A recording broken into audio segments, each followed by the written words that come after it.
one to make a fool of me. Or you could be the one to be confusing me. Or you could be the girl in the world that I know through the rough times gonna stay true to me.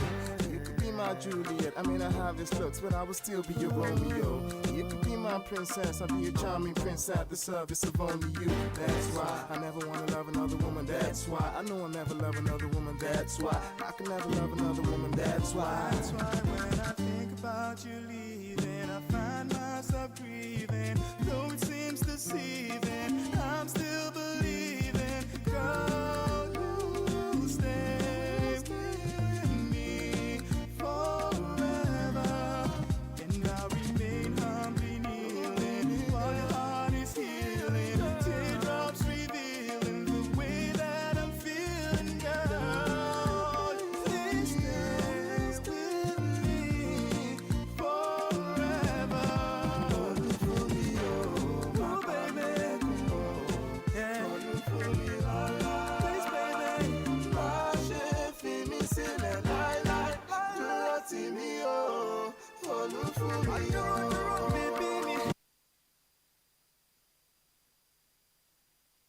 Online 24/7. Tag Community Voice Radio. The radio station for Thurex BAME community. Subscribe, listen live, and download our app from the Apple and Google App Stores.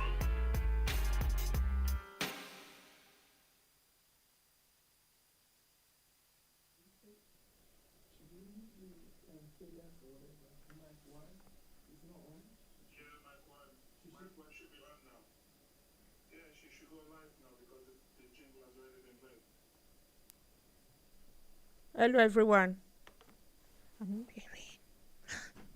Excuse.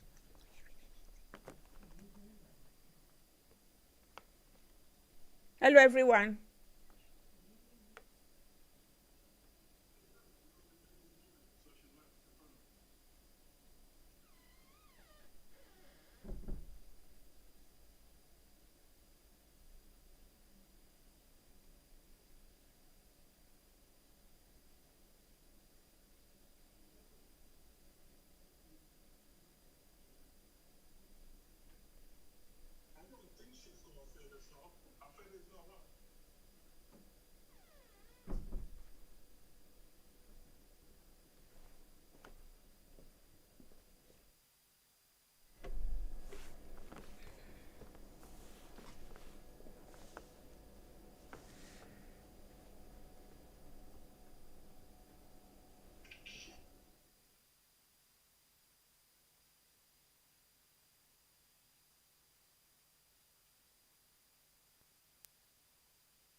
Hello, everyone. Welcome to today's edition of Family Values, coming all the way to you from Tag Radio in Essex.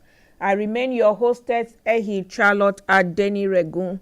Thank you for tuning in. I believe we'll have a good time together today. Okay, without much ado, let's go on to what we'll have for today. By way of recap, we've been talking about preparing adult children for marriage. That was what we talked about the last time. We looked at, we tried to look at who is an adult child, mainly from the age of 18. And I don't think there's any limit to it. Maybe you look at it to about the age of 35, 40, as the case may be, or more. So those were the things we looked at. We looked at what is marriage. We looked at why should we marry. We looked at how do we prepare for marriage and how do we sustain marriage. All this we were able to look at. We looked at the benefits of marriage, and we were able to define the fact that marriage is a union between two people that have decided to come together to live the rest of their lives together, and to create an enabling environment where they can bring up goodly and godly children that will fulfill purpose and destiny. And we encourage those to be role model to our young adults so that they'll be encouraged to go into marriage. You know, these were the things we looked at before. We looked at some quotes, we looked at some benefits of marriage. Today we are going to be building on that foundation. We're going to be building on that foundation. And so today we are going to be talking about navigating intercultural marriages. Navigating intercultural marriages. That's what we are going to be looking at today by the grace of God. So we'll try and look at what is the meaning of navigating. We'll talk about what is intercultural marriage. We'll look at exploring the challenges of intercultural marriage. We'll look at sharing some true life stories of intercultural marriages, sharing some true life stories from those that have been successful in intercultural marriage. I'll be looking at how they've been able to blend different cultural backgrounds. We'll look at it, and I believe people will phone in to contribute and share their own personal experiences. That will really be very good. Once again, let me remind us of the phone number we can call in through. You can call in on 079-200-26407. You can call in on that number so we can, or 079-200-26406. Can call in on any of those numbers so you can make your constructive contribution, suggestion, or sharing your own experience. So we'll also be looking at the role of effective communication in intercultural marriages or relationships. We'll look at some quotes. We'll look at generally we'll now look at the rewards of intercultural marriage, otherwise known as the benefits of intercultural marriages. Those are the things we are going to try and explore today. So please be patient. Let's navigate this topic together.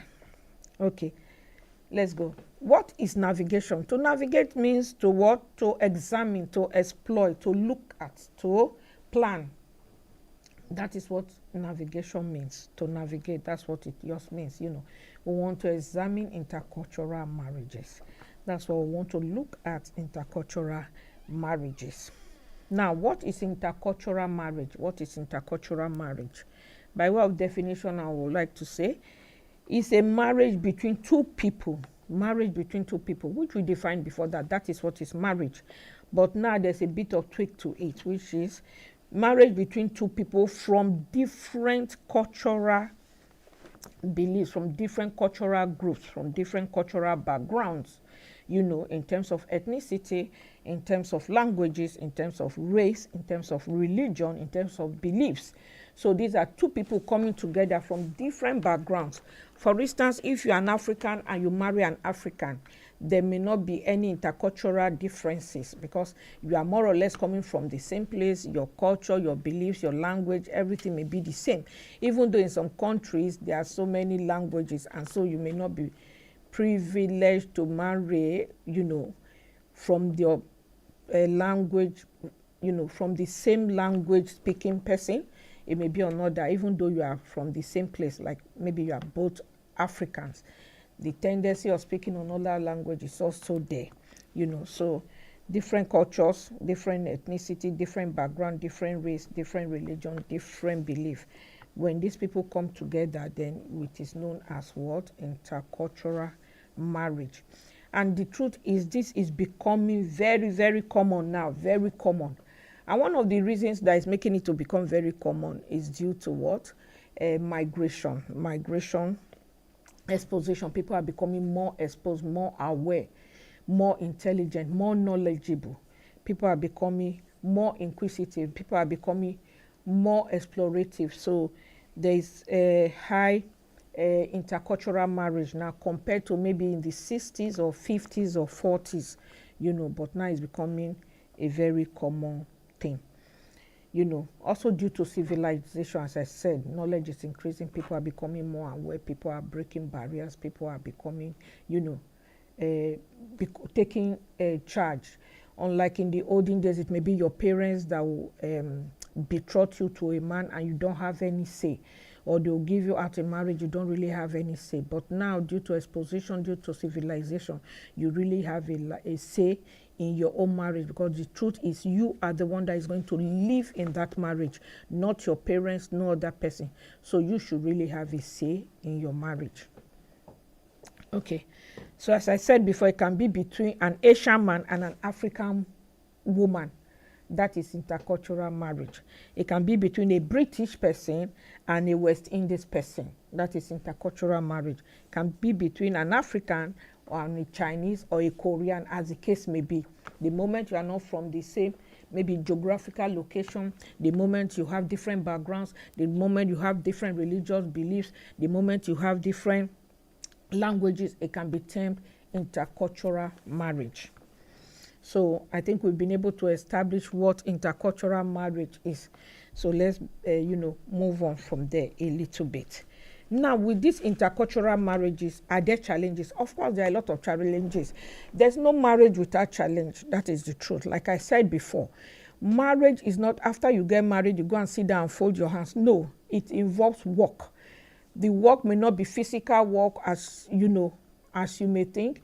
It may be spiritual work. You need to pray for your family. You need to, rise up and do what it takes. Every marriage has its own challenges. Every marriage, even if you marry from the same town, the same village, it also has its own challenges. So you must rise up and do the work that is required to keep that marriage intact. And last time I told us that there was a couple in America that just celebrated their 72 years in marriage. 72 years. Somebody born 72 years ago is already an old man. So you can imagine. So this couple have been in that marriage for 72 years. So it has not been easy. They must have denied themselves of some comfort. They must have been patient with one another. They must have encouraged one another, supported one another, prayed for one another, forgive one another, and the rest, for them to be able to celebrate 72 years. And I challenged us and said, you will be the next to celebrate 72 years. And it is possible. If only we rise up and say, yes, I will do it. I remember many years ago in Nigeria, when they write this ICANN exam, they call it ICANN. For you to be a chartered accountant, you need to write the ICANN exam. And then people used to say, I can to ICANN. The same way, say I can to marriage, and you will be able to do it. And you will be able to celebrate your 70th, 75th, 80th, 90 years in marriage. All you have to do is to make up your mind. So this is part of the challenges in intercultural marriage involves conflicting traditions, which is true, conflicting traditions. For instance, if you are maybe on religious grounds, maybe somebody is, I just said for instance, everything I'm saying here today is anonymous, so let's just take it on board. Maybe the person is a Catholic, and in Catholic, maybe there are some things you don't really bother about, or they think, they believe that what is inside of you is what matters most, not what is outside. While in some other religious beliefs, for instance, like maybe the deeper life, many years ago, I'm just talking about what I used to know many years ago, they believe you must cover your head, you must wear things like I'm wearing now, cover your hand up, cover your neck, everywhere covered from head to toe. Or you marry a Muslim, that covers from head to toe. These are different types of traditions. And then it may be conflicting. I'm coming from a place where you can wear anything you want to wear. That's not what defiles a man. It's what comes out of a man is what comes out of a man that defiles him. But the other religion will say both what comes out of a man and what goes into a man defiles him. So there is a conflict there already. So how do you work it out? How do you resolve this type of thing? These are things you must agree on during your courtship before you go ahead, so that you don't have problem in your marriage. Very important. So you must be able to look at it and say, okay, am I able to cope with this? Am I able to tolerate? Am I able to bear? Is it something I can do before you go into it? Because it's going to be a challenge. Another thing is language barrier. Language barrier, very important. You know, you go and marry maybe, like in Africa, you marry a Yoruba speaking person and you don't understand. Maybe you're an Englishman, complete English, 100%. So that is going to be a form of challenge, a form of barrier. So if you're a woman or a man, you must be ready to learn the language of your spouse. At least the basic things, know the basic things so that you can communicate. For instance, you go to his family house and that's the only language they speak, then you are going to feel maybe left out. But if you know some basic things, you'll be able to flow, you'll be able to have some level of understanding.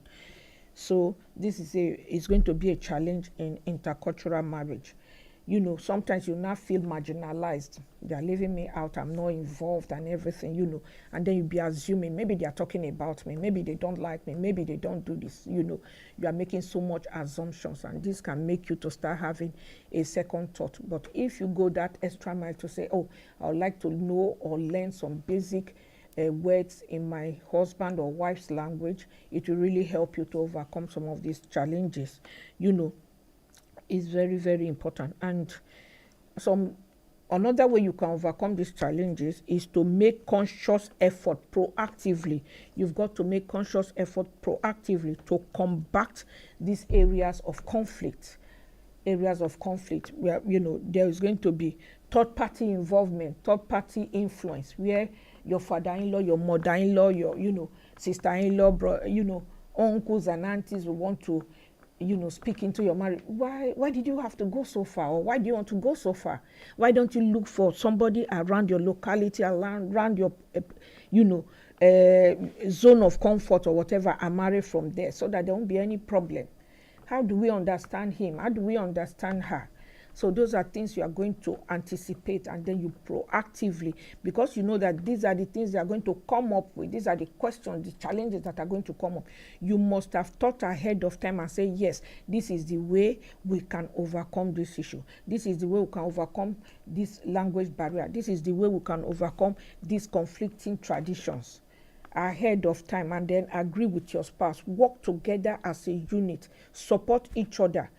You know, defend each other, protect each other, and you find out that your marriage will just have a smooth sail.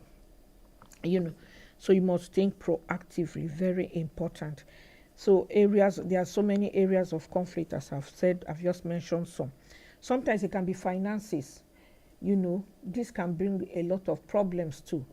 As I said before, assumption. Maybe they see your wife is looking very good, and then they will assume that, oh, he's eating all our son's money. Meanwhile, that is not the case. So that is why it's very, very important for you to anticipate this type of issues, this type of problems, and provide solutions on how to combat it together as a spouse, as a couple. Then you'll be able to have a smooth sail in your marriage. What about accessibility?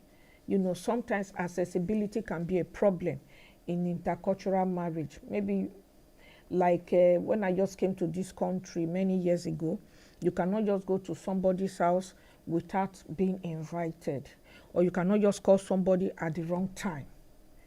Anything before 9 a.m. is taken as the wrong time, you know. But in other cultures, it may not be that way. So these are things that you must educate your spouse about and let them understand that this is how it happens in my place, and this is how it happens in my place. Then marry it together and find a common ground. Very important, very, very important. You know, what about food differences? There's also food differences. You understand, in some cultures, maybe they eat some particular type of food. In another culture, they eat some particular type of food. For instance, if an African marries a Chinese, you know, Ireland in China, you have to live in the family house, big house, for some years before you can now leave before you can live for your own apartment or go and live on your own. So during that time, there's going to be fracas. You are going to be living mother-in-law, brother-in-law, sister-in-law, and the rest. It's not going to be an easy thing. But if you have already thought ahead and planned ahead as a couple and say, okay, this is how it happens, this is what is expected, please, let's do it like this, then you'll be able to navigate smoothly in that family. You know, you have to learn how to cook their food. If your father-in-law says, okay, can you go and make me some chow mein, some prawn fried rice, you must be able to know it. Learn, keep learning. You know, can go to Google, can shadow the mother when they are doing it, or your sister-in-law and the rest, so that you can gain that skill and be able to do it as at required. It's very important, because there's no marriage that, that's just smooth. No. If it's not coming from your husband, it may come from your in-laws, it may come from your own family. These are different channels where challenges can come in. So proactively prepare yourself, guard yourself, so that you'll be able to withstand those storms when they come.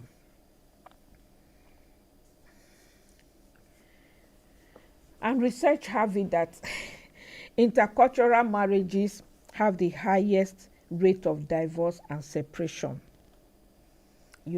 Research have it, but I believe that yours will not be part of it.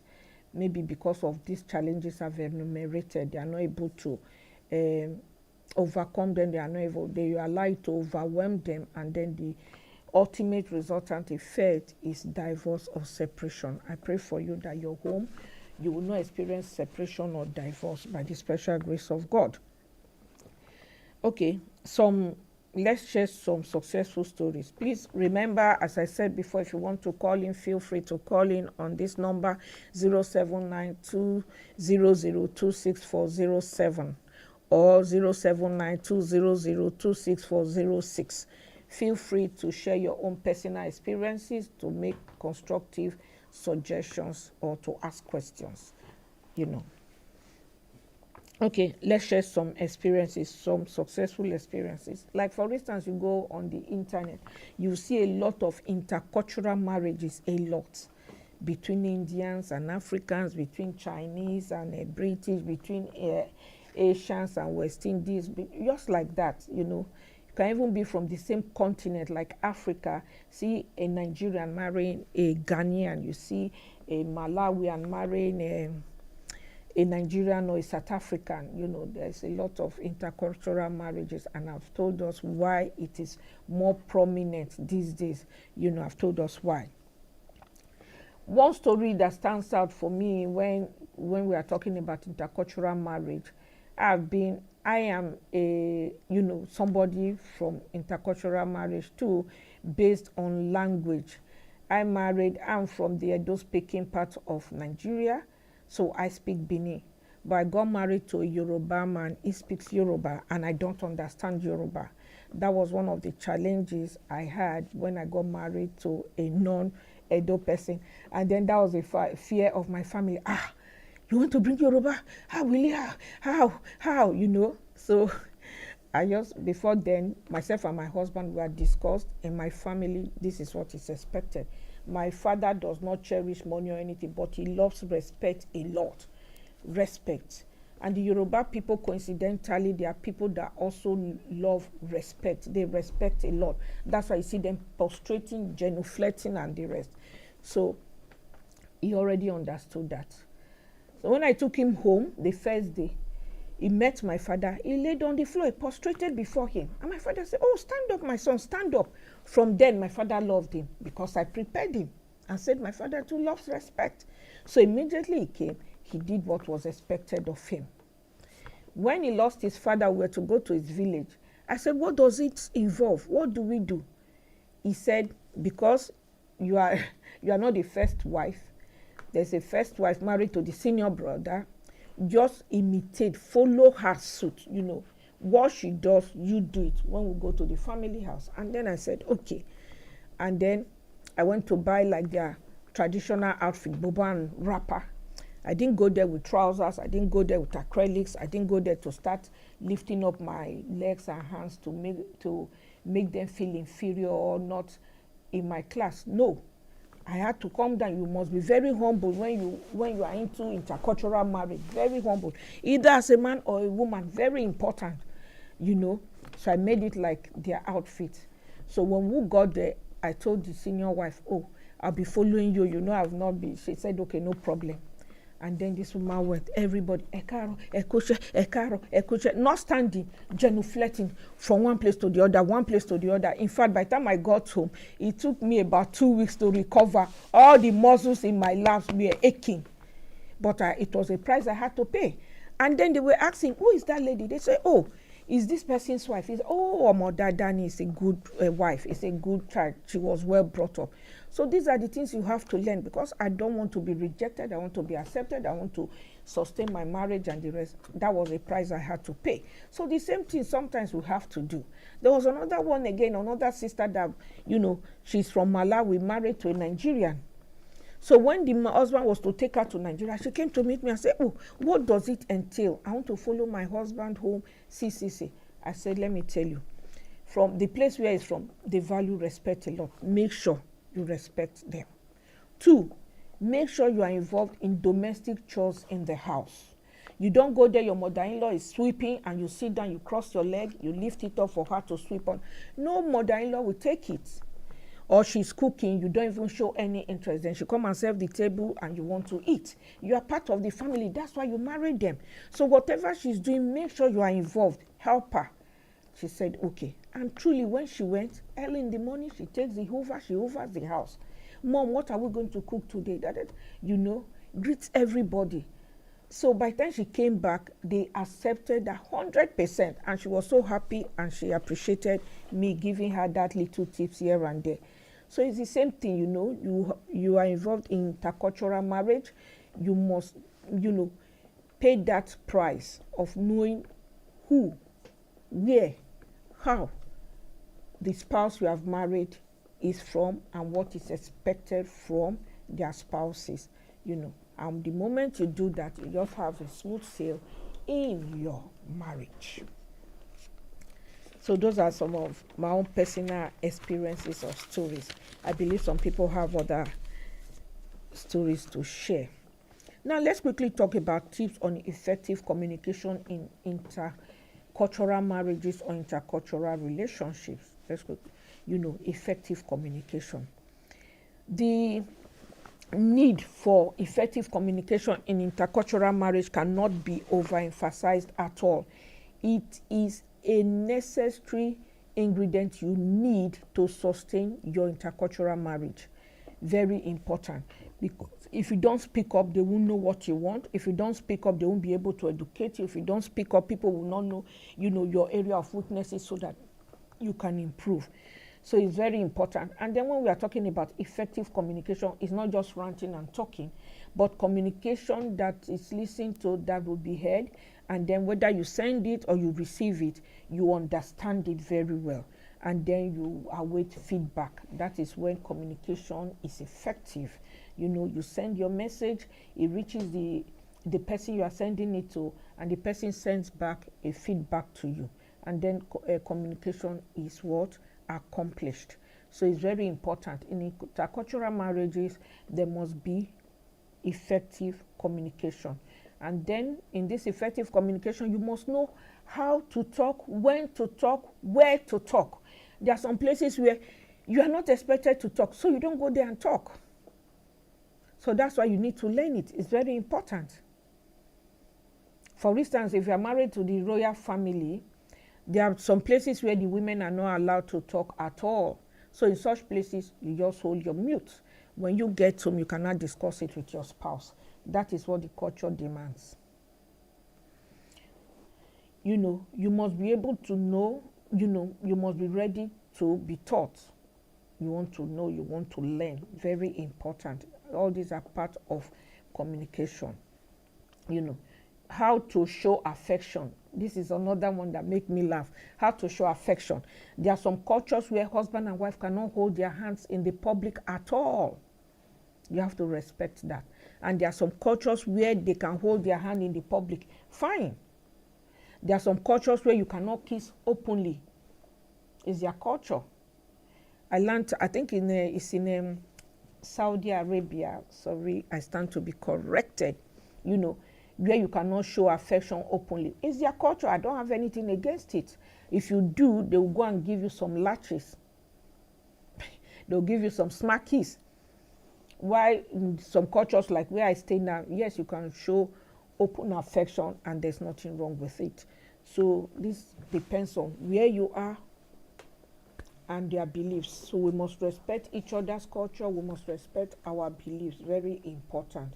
And you must be able to know how and when to respond appropriately, very important.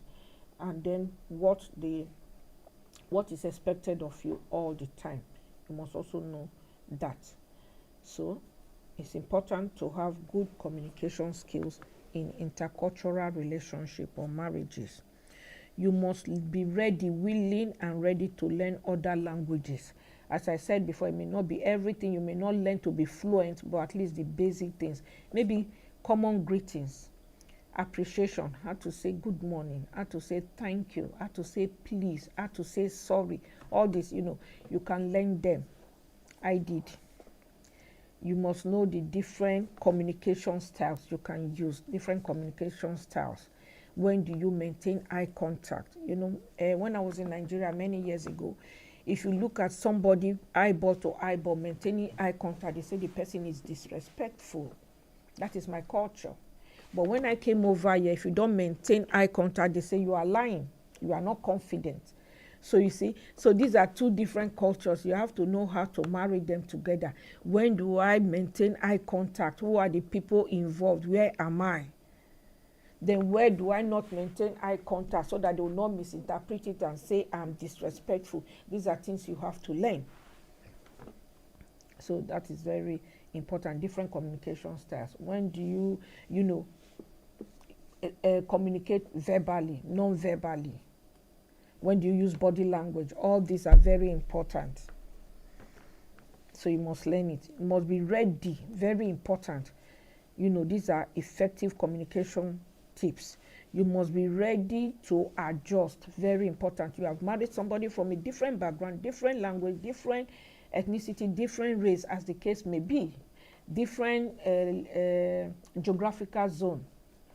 You must be ready to adjust to the system where you are, adjust to the system of your spouse. And I don't think it's only the woman that should be adjusting. Even the man can adjust to, there's nothing wrong with a British man learning how to say ekaro, good morning. Bawoni, how are you? There's nothing wrong with that. Even your in-laws will be very happy that yes, you are adapting, you are accepting them. It shows sign of acceptability, sign of settlement. I've come to this family, I've come to settle, I've come to be with you. So it's very important. So, must be ready to be flexible and adaptable. Flexible and adaptable. You must be what? Humble. Very important, humble. Somebody that is humble will be able to do all these things I've been talking about without any iota of pride, because you want to keep your home. You must be very humble and you must be respectful.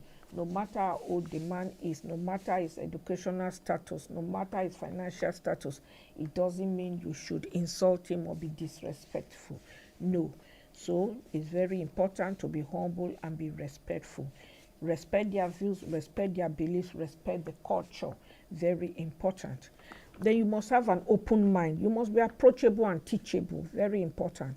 You are now involved in another culture and the rest. You are going to be taught. You are going to be empowered. You are going to be helped, supported through that new culture you have just embraced. So you must be open-minded. You must be approachable. You must be teachable for people to be able to teach you, train you to become empowered. You must be ready for the initial shaking. There will be initial shaking, of course. Maybe the first time that your spouse takes you to his family, or you take your spouse to your family, they'll be shaking. They'll be shaking. I remember mine many years ago when my husband just came to my family. My father looked at him very well into his eyes and said, Omo Yoruba, don't hurt my daughter. That is enough to make him, hey, what is it? But he was ready. I'd already prepared him because my father was a military man, so he could harass people and the rest. I'd already prepared him, and he was able to withstand that initial shaking. So there's always initial shakings. That's the truth, because they want to know if you really mean business or you are just hit and run. Are you there to stay? You want to come to my family to stay, or you also want to mess up my daughter or my son and then you leave us? Or you want to use her to get some privileges and then you leave. So these are why they want to shake you first. And most of the time, the first time you go to see a guest parents, more than 80% of the time they will not say yes. They want to see how serious you are. they are going to say, no, we don't want you, not here, you know. And then if you just go say, you see, he didn't know what he wanted. But if you persist and, you know, insist, you will get what you want ultimately. So be ready for the initial shakings and rejection. As I just told you, it may not be, you know, real. They may not be serious, but they just want to know how serious you are, how committed you are to the relationship or to the anticipated marriage. Very important. You will ultimately be accepted, which is true. You will ultimately be accepted if you don't chicken out, you know. And be very tolerant and accommodative. Be very tolerant and accommodative. Maybe you are a doctor, you are a professor, well educated, well endowed, and then maybe your spouse is not as privileged as you are. Maybe the parents are not, you know, they are not even educated and the rest. Maybe they just speak just pidgin English, or they don't even know how to speak English. It doesn't matter. They are your parents' in-laws. Love them the way you love your parents. Care for them the way you care for your parents. And God will bless you as you do so. You know, so accommodate them. See them as your own parents too. See them as your own brothers and sisters. That's your extended family, your brother-in-law, your sister-in-laws and the rest. See them as your own. You know, love them, care for them. Then promote peaceful coexistence. Very important. You know, it's not everything your mother comes to tell you about your wife. You just take it hook, like, and sinker. Oh, yes, she's not. No. Must be able to say, Mom, please, this is my wife we are talking about here. Let me resolve this issue. You know, and then with wisdom, resolve it, you know, so that at the end, there will be fairness. Don't take sides because it's your mother. Do you know my mother? She suffered for me. She did that. Every mother suffers for their children. That's the truth.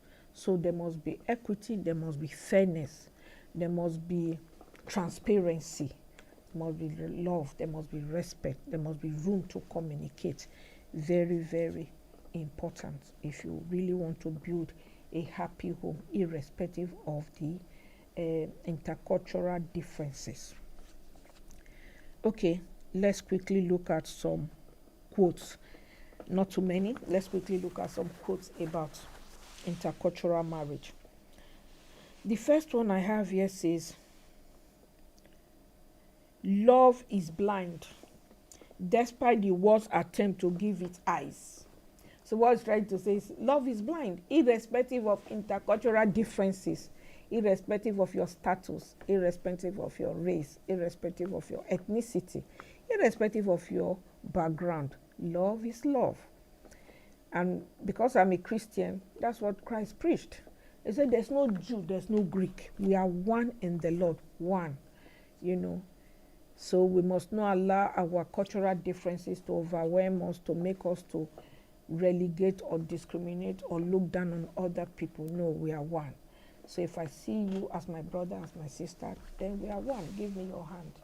That's it. Okay. The other one says, love is not a color, which is true. Love is not a color, it's not a race, it's not an ethnicity, it's not a tribe, it's not a language. Love is irrespective of those things. You know, love, love, love. Say, love is kind. Love does not keep record of wrongs. Love is the ultimate. Say, these three things remains. Love, faith, and hope. But the greatest of it all is love. Love is very important. Where there is love, all these issues about intercultural challenges will be surmounted, will be overcome. It will not overcome you, but you will be a winner. You will have a peaceful home, and you celebrate your 70th, 80th, and 90th years in marriage. The other one says, truly we are one. There is no Jew, there is no Greek, there is no African. Where there is love in marriage. Very true. Love knows no race. It doesn't know race. And that is why you see a black person marrying a white person. That's why you see a red person marrying a brown person. That's why you see, you know, educated marrying an uneducated person. That's why you see disabled marrying an unable person. It's love. It's love. Everybody has a right to love. Everybody has a right to be loved. So why don't you want me to be loved? Then why don't you want me to love? Why must you impose your own idea on me when it comes to marriage? I should have a right to be able to say, this is the person I want to spend the rest of my life with. And you should be able to respect that opinion. You should be able to respect that view and support me through it. And I want to use this medium to talk to parents. Sometimes some parents will say, no. I remember there was a time, I was caring for this patient, and then the children came to visit her. And one of the children was an African, married to this Asian lovely girl. And they have 2 children. So we were talking. And then the Asian woman said, my father never accepted my mother, and he said over his dead body, will he accept him because he's not from my cultural background. He said, but this is the person I love. This is the person my heart goes with. This is the person I want to spend the rest of my life with. Initially, the mother said no. But later, when he really saw that this guy was good, he was a good man, she accepted him. And ever since, the man has not disappointed. He has remained good. But the father said over his dead body, and a few years after, the father died. Imagine dying with that type of mind, that type of mindset. The truth is, you have lived your life. Let your children live their life. Pray for them not to make wrong choices, but let them live their life. It is their life, and they will give account for their life. I'm not going to live for my children. Maybe what I mean is, when they get married, I'm not going to move into their house and start to marry their husband. No, it is their home. Let them build it. I can only pray and support them appropriately. Let that be the mind of all parents, so that our children can have better lives. Sometimes we force them because they are not of the same background, not of the same ethnicity and the rest. They want to obey you, then they'll go and burn their fingers seriously. I've seen people that married from the same village, they still separated. I've also seen people that married, very far with all these things we are talking about, very successful. So it's not how far, but how well at the end of the day. So let's try and support our children, even in intercultural marriages. And I tell you, it can be the best. We'll see some of the benefits very soon. So intercultural marriage is a symbol of beauty, which is true. Okay, imagine sometimes I see some mixed race. I say, wow, they look so beautiful. They look so good, So it can be a thing of beauty. So it depends on which one you want to see. I want to see the beautiful side of intercultural marriage. I believe you too want to see. And because that's your desire, you will not see the ugly part of intercultural marriage by the grace of God. So let's quickly look at some of the rewards or benefits of intercultural marriage. 1, exposure to different traditions and customs, which is true.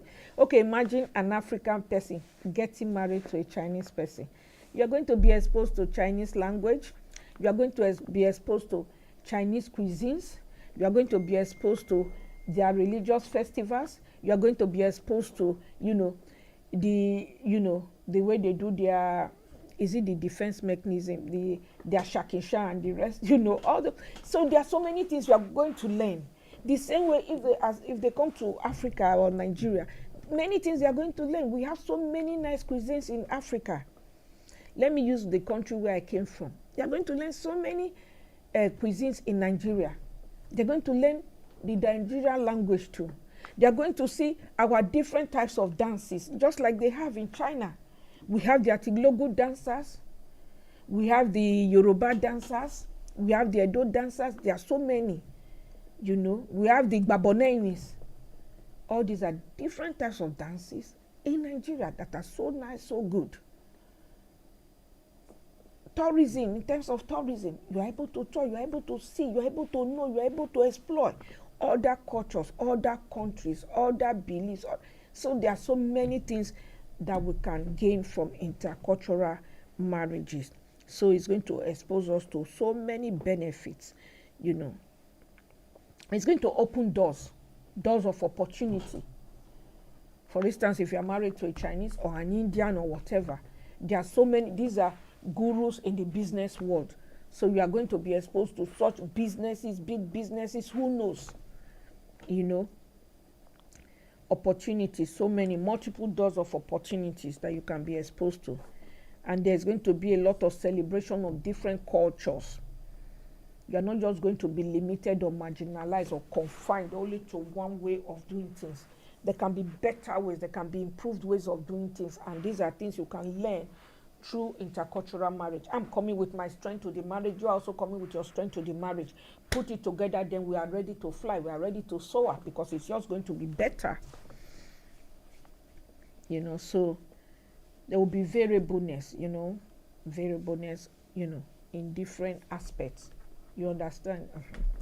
In terms of currency, in terms of school, in terms of opportunities, in terms of education, so many opportunities. If you want to go to school in Nigeria, you are not able to, you may go to China. If you have, you have different opportunities. You bring your strength together, it's better. Okay, two people from the same place, their strength may just be one because they are just from the same place. They don't know better. But two people from different places, coming together is 1 + 1, you are getting 2. There's just going to be enhancement. There's going to be geographical, is it geographic? No, not geographical growth now. Geometrical growth. There'll be geometrical growth. So, which is so good and encouraging. It will enhance your language skills. So imagine a Nigerian that speaks only Yoruba, maybe Yoruba and Pidgin English, and then you now learn Chinese language. When others are speaking, you now start, wow, you just give yourself a class, you just give yourself a plus. So it's very, very good. Intercultural marriage is good, Please, let's encourage it. Let's support it. Let's do what we can do. Don't tear it apart. Don't pull it down, just like I said, so that we can. That research that says that intercultural marriages has the highest number of divorce and separation. Let's reduce that number. Let it be, for the positive, and say intercultural marriage has the highest number of marriages that are intact. Please, God will help us, whether intercultural or non-intercultural. The main cross of the matter is keep your home. Do the work you need to do to keep your home. My Bible tells me that God said we should keep and dress our home. Keep and dress the garden. Very important. Keep and dress it. Don't scatter. Don't be the one. And I tell people, if you are passing through divorce or your home is about to break, make sure the fault does not come from you. Make sure the fault doesn't come from you. Do what it takes to keep your home intact. And the truth is, there's no better home out there. And as I said last time, there's no angel. God has not promised you any angel man or angelic woman. No, we are all blood and flesh at the end of the day. Let's do what we need to do to make our home a better place. And as we do so, God will bless us, God will keep us, God will preserve us, and we will live to eat the fruit of our labor. We'll see our children's children, and our children will be better version of ourselves. Their home will not also break. Thank you for listening. I believe we have gained something today, and I want to conclude by saying, what God or nature has joined together, let no culture, let no race, let no ethnicity, let no religion, let no finance, let nothing put asunder. And as we do so, we'll be highly blessed. So wherever you go or wherever you are, be happy and make the best of your home. Make your home a role model. The Lord bless you. The Lord keep you. The Lord cause his face to keep shining on you. I appreciate you all. Thank you for listening. I've come to the end of today's family value. Until I come your way again, remain blessed. God bless you. And I won't want to go until I appreciate the production crew that have been working tirelessly behind the scene to make sure that this program keeps going on and on. Thank you so much. And I want to appreciate our counselor in the house, Counselor Boki Okunade, who is the brain behind Tag Radio. Thank you so much, ma, for what you are doing. Together we shall build a safer, brighter and cleaner society, community, by the grace of God. Thank you, everyone, for listening. Until I come your way again. Bye. Bye, everyone. Bye.